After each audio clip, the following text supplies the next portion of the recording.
Spencer, what happened there in that third quarter? I mean, they known for coming out in the third quarter and just hitting you guys in the mouth, and they did it again tonight. Yeah, I mean, they've won championships. They've played a high level for a long time. They're known to do that, to your point, and we didn't necessarily respond. So, that's why you had to swing in momentum. How do you guys close that rebounding gap? It was at 18 at one point, ended up 14. I think it's just a collective effort.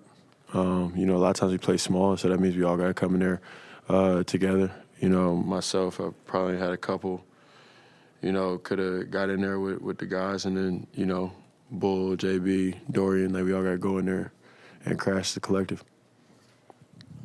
Spencer, we know the numbers when you're down 3-0 in a series. What kind of attitude or mindset do you guys have and carry into Game 4? One game at a time. Oh, I mean, that's really it. I mean, we've had a chance to win. Technically all of them, but really games 2 and 3. We didn't sustain 48 minutes of play at a high level. So, you got to make the adjustments needed, play for 48 minutes, and take it one game at a time. People come back from 3-1, so, add a game onto that. Spence, every time you're out there, you're guarding an all-star or a max play or someone with a huge pedigree. Collectively, do you guys ever feel overwhelmed from a talent standpoint, that this team is just really good from a talent standpoint? No. Look, man, people get paid in this league for a variety of reasons. It doesn't necessarily make you more talented than another guy. And this is not to take anything away from the Warriors. Obviously, they are phenomenal. They're a dynasty, right? But no. For example, right, like Draymond, he's a max player. He's one of the greatest role players of all time.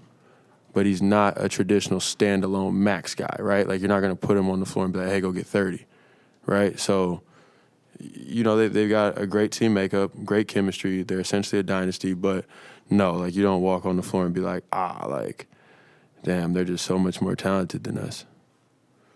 Spencer, Jason has said over the past couple games that the threes just aren't falling and they just aren't, going straight, if that makes sense. Besides just waiting for them to kind of recalibrate, if you will, is there anything you guys can do differently or anything that you guys can work on or do in practice to fix those things, or is it just a timing and a patience kind of deal? Obviously we can attack the rim for sure, try to get layups and free throws, things of that nature. But at the same time, we're constructed the way we're constructed, right? We've played at least since I've been here, right, last half of the year. I don't think you get to the Western Conference Finals and then, you stop missing shots, but you can't necessarily throw out the baby with the bathwater. You still gotta trust Bullock and Doe and Maxey and those guys to hit threes. And then obviously when it's not falling like that, then it's on Luka, myself, and JB to, be aggressive in the paint.